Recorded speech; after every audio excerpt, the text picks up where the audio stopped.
I don't want to work in a place where people are so context impaired that they can't tell the difference between a suitable joke and an unsuitable joke. Yes. Workplace infantilisation is happening, but it's not every annoying thing that you see from your bosses. No, it's not. There's a bunch of things that are, yeah, we need to do this. Yes, you're actually in surgery. We need to work out when people can go for a piss. You can't pee while the artery is spurting. There are dumb rules out there. Yeah. And I think we can look at those and we can say, yeah, they might be risk-averse managers or just managers that just want to show that they have the power.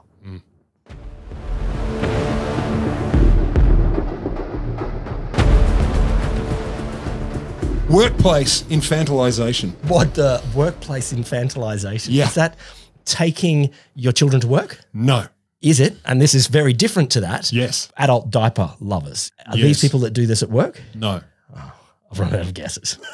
So that's all you got. Okay, so for me, it's that whole idea, and we see this a lot in our own day jobs. Yeah. In order to be a grown-up, when you work in a workplace, you basically got to act more like an infant. Like certain words are more offensive. You can't wear certain clothes. Everything's more and more careful and sooky. And I didn't coin the term infantilisation of the workplace. That has been coined by others whose names, of course, I can't remember. You know when you're in the shops, right? Or you're at work, whatever. And someone brings their kid in from school after work and they come in there wearing like Superman suit. And you think, I'd fucking love to wear a Superman suit to work. But if we did it. Yes. Yeah. Yeah. So like similarly, if you play hide and seek when you're a 6-year-old or even you're playing with your kids, you know, you can do hide and seek as a 6-year-old. As long as kids are involved. But as an adult, you can't do hide and seek. For some reason, it's weird. For some reason. So my question is then, if we're supposed to be less sweary, more cautious, not offend everyone, don't get hurt, wear special clothes that are all the same in the workplace, they're going to infantilise us. I want to go full infant. If you're going to infantilize me at work, I want to be able to wear the Batman costume and have no one do anything other than that's just what he's wearing today. Awesome. All right. I love this topic. I love this topic. My thing. Okay, here we go. All right. I don't know. Safe search off. Treat employees like adults. I know, straight away. This is Harvard Business Review. It's from 2005, but I think it's probably still active. What are they saying is going on here? They're saying people aren't getting dumber, but they're often treated that way. Okay. Which is not quite what I was thinking about it too. But they talk about businesses being progressively dumbed down by book authors who teach management by parable. Management by parable. I get being angry about management by parable. Yeah. You know, it's like absolutely. To he that hath give email, to he that deserveth more. Thee what have stapler shall stick papers, but if you like too many. Spreadsheets are just pain leaving the body. Ooh. They're pain entering the body. You get them out through printed reports. Okay, well, yeah. Oh, here we go. Much of the dumbing down that occurs in organisations today, so workplace infantilisation is dumbing down, is fueled by aversion to risk. I don't disagree with that. Probably. But how you define risk is a big deal here. I guess let's put some legs on this and go, okay, so what is the infantilisation we're talking about? So from the Harvard Business Review, it's saying it's dumbing down. That's their first kind of claim. Does that mean dumbing down things for employees? You're given instruction on everything rather than figure it out? You're doing instructions on everything. You're making them kind of offensively or at least insultingly stupid or obvious. Yeah, okay. And I get that, things like that. So there is that little bit of, if you haven't been explicitly told not to do something, then you didn't tell me not to masturbate on my colleague's desk, etc., etc. You didn't tell me I had to wear pants to work. But I think that's true. Because you look at the HR rules. You see, well, you can't fire them for masturbating on their colleague's desk if you never told them. Because nowhere in HR does it say do not beat off. Okay. On Con's desk. Yes, I would claim that as a form of infantilisation. If you're like, that's not, we're not just based on common sense. Yeah, if you have to say that out loud, you have to think about your hiring policies. Surely, like, what you hired a dude who'd wank on Con's desk. It's like, did you ask him any questions? Did it have to be Con? Why Con? Because I don't want to make it a lady, because that would be sexualist. All right. Okay. So. Part one of workplace infantilisation is making explicit things that any non-fuckwit would already know. Yeah. You have to, at work, you have to sort of do work. And not do non-work things. Yes. Yeah, at work, you have to. I like to do lines of coke and touch people's tits. That's great. Don't do it at work. Okay. So that is a form of infantilization. We're giving explicit instructions about things that are just normal human behaviors. Tell a 3-year-old, don't pull your junk out in public, and they go, oh, I never thought of that. Are there other examples then of workplace infantilization? Yeah, it's things like particular language. So they say, well, codes, guides, and rules proliferate in every area, and they are designed to save individuals the trouble of thinking for themselves and learning from experience. I don't disagree with them. Your employer's code on answering email or something like that. Yeah, or how you're allowed to sign off. How you're allowed There would be. There'd be organisations that say you can't say cheers because what if there's an alcoholic at the other end? Oh, that's awesome. Yeah. That's awesome. I reckon there would be. There'd be an organisation that goes, no, there might be an alcoholic. And you're like, I'm not telling them to fucking drink. I'm not. And if they don't know that, see option A, review your hiring policies. Is best wishes superstitious? So therefore. No, it's a bit sexual though. No, but wishes, they're like, that's for fairies. And best wishes. You can't put tone into the time. Whose best wishes? Okay, so language. We've got a language thing. Language and tone. What have they got? And not like depriving people of the ability to learn from experience. And I think that's kind of true. Of course, the danger is experience could lead to terrible things that people need to recuperate from. I'm reading this LinkedIn post here, and it reckons, it's sort of saying there's a bunch of explanations, that employees are giving. Yeah. And he seems to be a boss, is miffed at hearing all of these explanations and saying, I don't care. I don't care. Just do the work. Don't tell me about why you're out of town or what's going on. Like deliver by the milestone or the time and then we're fine. I think so. I got no beef with that. Depends on the industry, of course. I understand there are different rules for different industries or different requirements. But I think what he's saying is a lack of trust. Big time. Lack of trust as a key part of his infantilization of the workplace. That it says we're not treating people as people that can look after their patch. Yeah. And look, this is a conversation that's been had in many bars, meeting rooms, whatever, since COVID, working from home.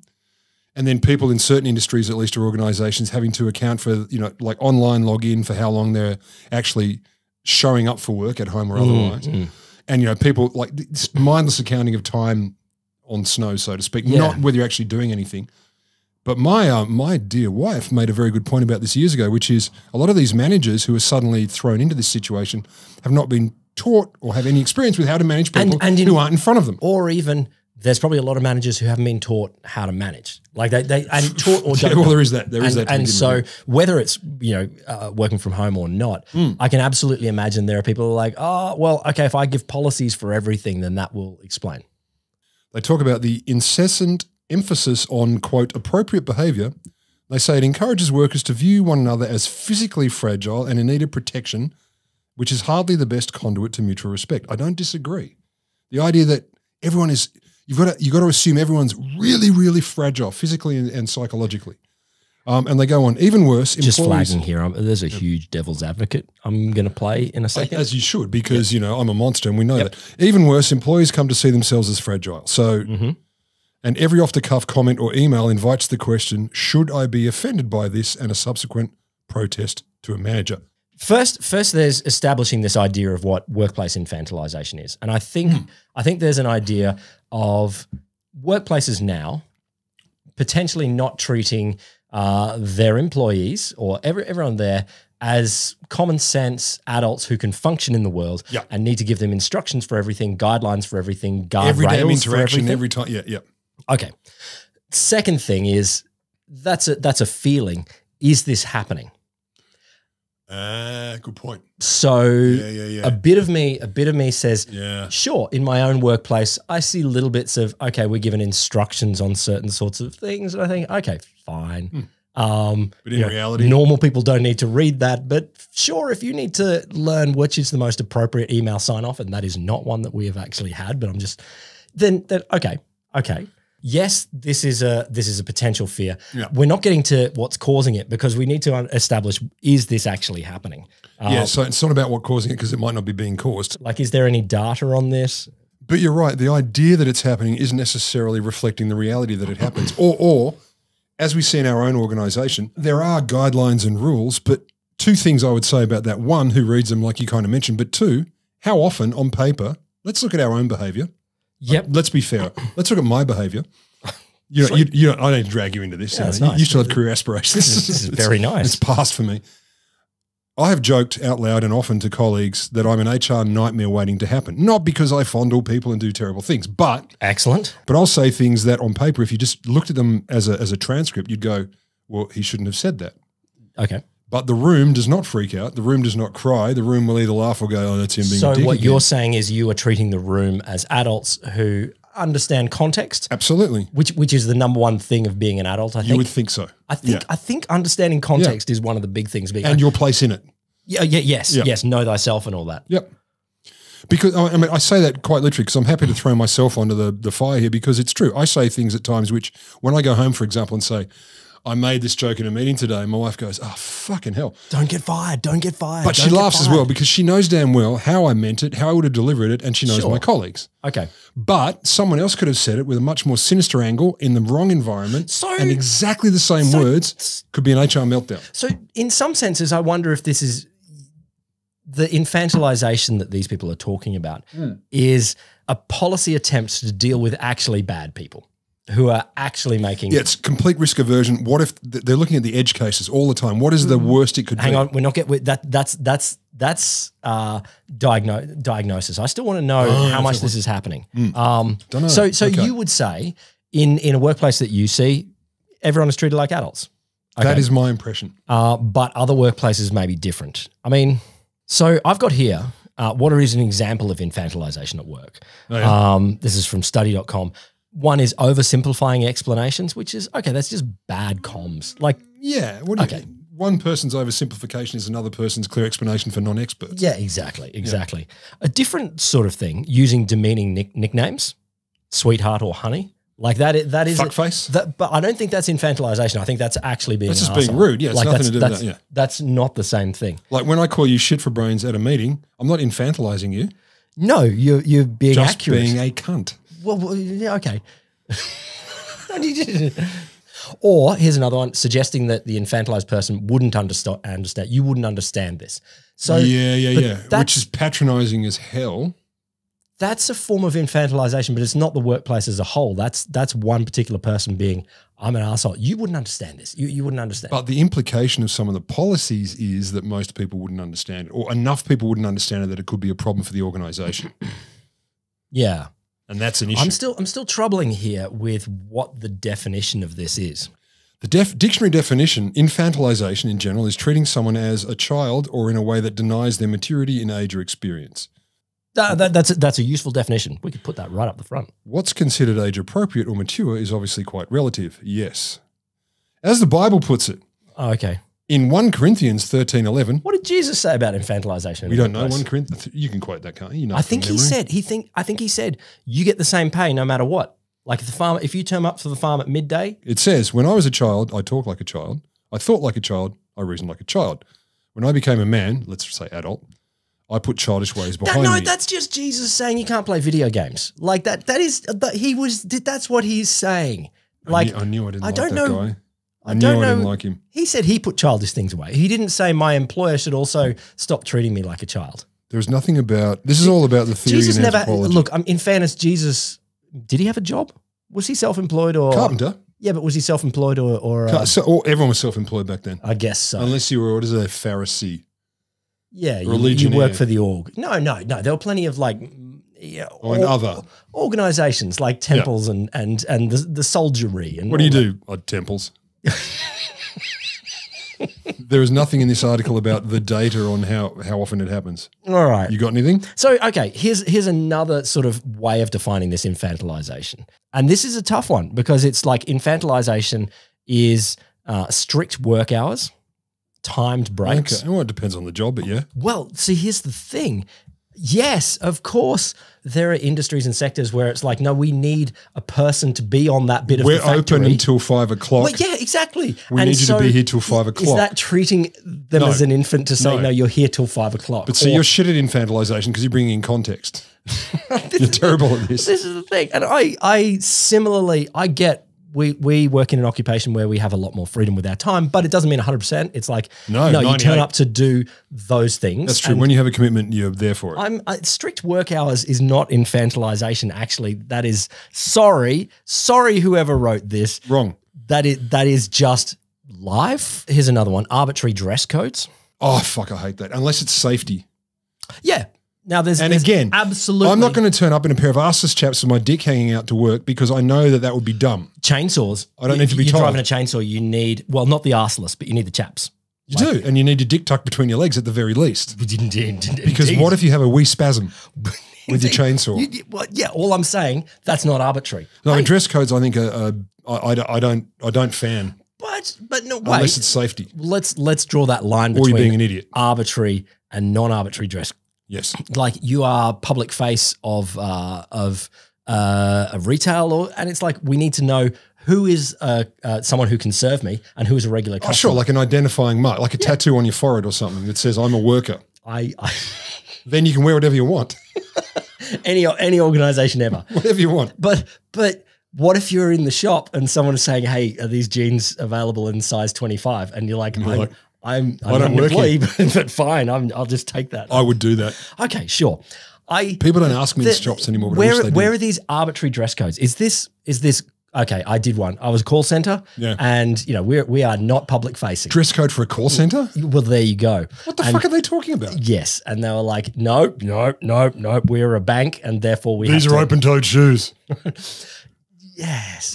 Okay. I'm getting closer to accepting there is is that infantilization? Yeah. Or is that an effort to say, look, we have some sort of standards? Well, under a broad definition of like infantilization to my mind is you're too stupid to make sensible decisions yourself in this environment. And we're asserting that we have the right to make decisions. Yes. And you need it. You are decided for and we are the deciders. Yes. Okay. Because I'll we take pay you. that one. I'll take that one. Because we pay you.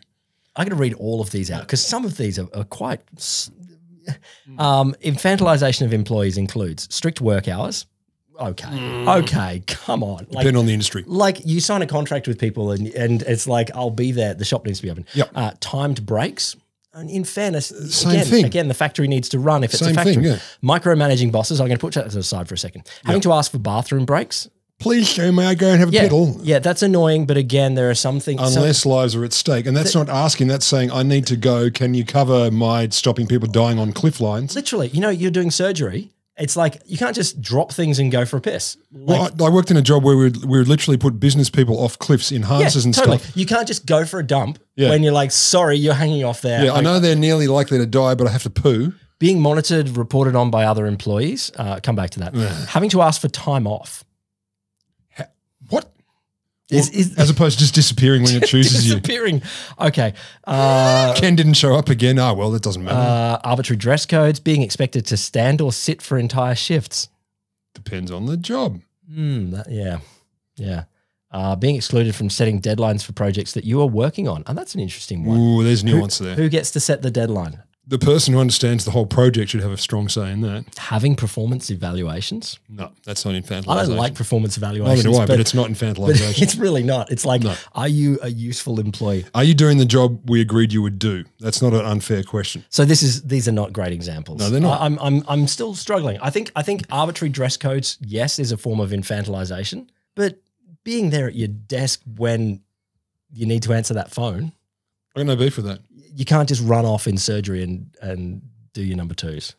Give me some more examples of infantilization. Then I think we can go to try and understand, is this actually happening or what's causing it? No one's talking about whether it happens or how you measure it so far. Google Scholar.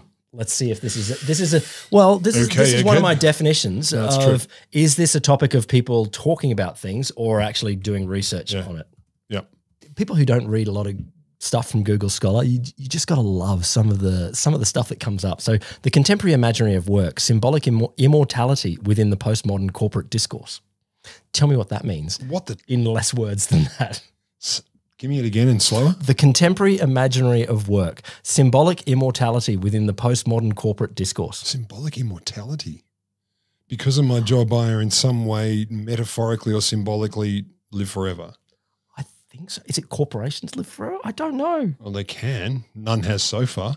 Okay, here's the self-infantilized adult and the management of personality. Self-infantilized. We're moving into other realms now. I don't think this is the diaper guy. I think this is what he might be arguing here, she, is it. I'm sorry, I don't know the gender of Necastrom.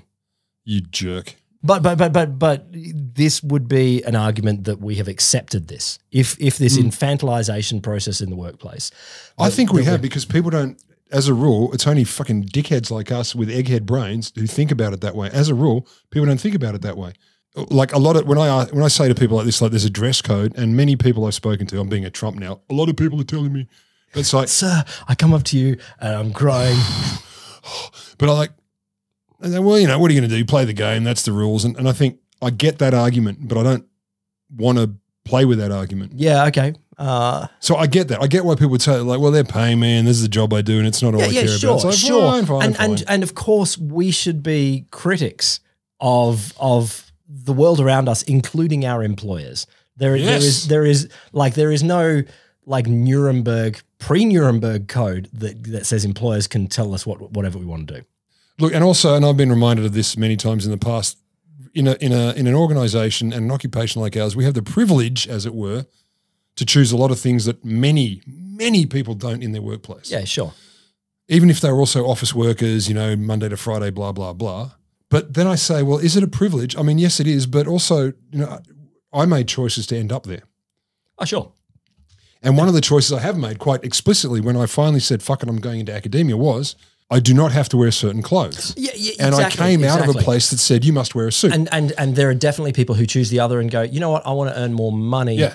And a suit, if I have to wear a suit to earn more money, cool. My line has always been, if you want me to wear a suit in academia, I want at least $50,000 more a year. Yeah, exactly. Literally, that's it. But it's almost like, and I know all options aren't open to all people. Absolutely. They're not. But for a large swathe of modern society, there are a range of options open to many people. And you make choices. Yeah. You go, okay, how much do I want to make the money? Have a cool job, have a job where people go, fuck, that's all. You know, it's like people respect people that are like, I'm saving wild animals from death, doesn't pay very well. But at least, but you have to wear a tuxedo. but there are trade-offs in all of our workplaces. Absolutely. You know, it's like, and some of them are the wrong trade-offs. You know, we nurses and teachers should absolutely be paid more. I absolutely get that. But they are at least valorized by society in other ways. In some ways, yeah. You know, there's no one who says, you know, you meet them at a party and I'm a nurse. You disgust me. No, exactly. You fucking loser. Exactly. Yeah, whereas someone saying I'm a tobacco advocate, you get to go to parties in different ways. Yeah. Like the nurse and the tobacco advocate gets to go to parties in different sorts of ways. And ours could be both depending on the party. I'm an academic. Are you? Okay. Your quest for how much does it actually happen, I think there are two problems. One, maybe people aren't researching it, but two, what constitutes it to measure? In some ways, it's a growth of rules and policies in workplaces. And they're dumb rules. For things that you don't need to happen. Yeah, silly rules. And we can all point to things in our own workplaces. I'll bet, yes. Everyone, not me. I can only think of two. No, but every one of you listeners, you're like, why do I have to wear this? Why do I have to sign off my emails this way? Why do I have to whatever? Is all of that infantilization? Or it's for whatever reason, we got to remember, just because you own, run or are in charge of areas of a large company who employs people doesn't mean you're right, doesn't mean you're smart, doesn't mean your ideas make sense. So I guess then let's accept that. Let's accept that there are things where employers, managers, bosses are saying, here's some rules that you got to live by. And the people in the workplace are going, okay, I either have to, I don't want to or whatever, and I'm going to call them infantilization. Yep. What's causing it? And one part I say, maybe if we don't accept that it's happening, we can go, this is just a whinge of people like me. Of people like, But if it is happening, is it risk aversion? No, you're right. A lot of it is. Actually, I think 93.6% is risk aversion. Just in case someone is confused, offended, injured, blah, blah, blah, blah, blah, we must make everyone behave in a certain way. in principle, I understand the argument, but in reality, you've got to think about how that actually manifests. If we make that's infantilization, let's assume everyone is equally a low bar. Yeah, look, and this is a really tough one because there's a bit of me that's like, there are people that are legitimately offensive and need to be stopped in their workplaces by various versions of corporate policies. Yep. But that policy doesn't include your tie must be red, not brown. Yeah. Yeah. Well, I mean, brown actually and shaped like a human shit is different. But I mean, one of the policies is don't sexually harass your colleagues. Yeah. And another is we're public facing and we need everyone to look roughly the same so that people know who the employers are. Yeah, so that's not infantilization. Neither of them are infantilization. Yeah, don't be a total shit and finger people who don't want to be fingered at work or anywhere. I agree with that. Like I do. I don't think that's infantilization. That's like, honestly, we're against you abusing people, and I think that's fine. Thank you. You know, I'm very open-minded that way. But having to wear a uniform, like, you know, the classic IT uniform, at least in Australia, is there's a polo shirt with a corporate logo stitched into it. I don't think that's infantilization. We need to be able to go when we're going to lunch, we look around and go, that's the IT guy who fucked up my computer. Well, that's important. Even in a non-public facing, you know, in a semi-public facing, but people know, oh, you're from IT. You know, I can identify who the workers are in the chain. That is not infantilization. No, it's not. It's not infantilization. There may be different reasons to agree or object to it, but it's not saying you're a baby who can't work out what to wear in the morning that won't offend or endanger people. I think the legitimate one are instructions that don't need to be there. I mean, that's where we'll go. That's the thing that may exist. Instructions from managers that we have to do a certain thing, answer an email in a certain sort of way that don't need to be there. It's don't need to be there, and it's also context matters, and you can't code for all context or account for all context. So, and comedians do this, you know, like Jim Jeffries, Ricky Gervais, people like that. They make some jokes about things like pedophilia and rape. Like those are the words they use, but the jokes themselves in context, they're not saying pedophilia and rape are good, but the context matters. Just on that, I've got an article here, an academic article, Understanding Humor in Contemporary Corporate Culture. Thank God. Should I search for pedophilia? It doesn't mention pedophilia. It doesn't, doesn't have a specific section on pedophile jokes. Even the most outrageous things, when you just use the word without context, of course, can be okay. And so context is what matters here. And large organizations making blanket rules for hundreds or thousands of people, it's difficult to take into account all contexts. I get that. Like, I appreciate that. That said, depending on the organization or the area you work in, I don't want to work in a place where people are so context impaired that they can't tell the difference between a suitable joke and an unsuitable joke. Okay. Well, let's go with that.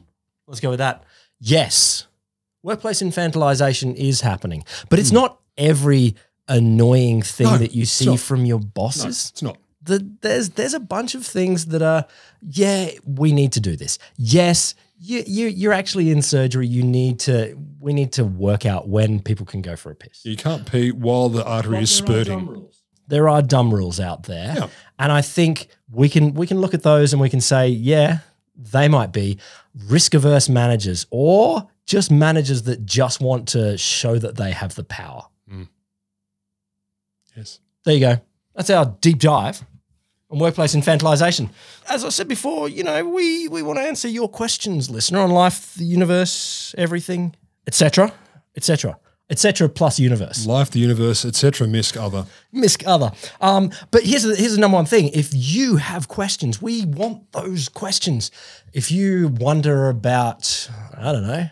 How tall is Jesus? Yeah. What color is a soul? Yeah. What's the best pasta or the worst pasta? Who is the first person to experience anger?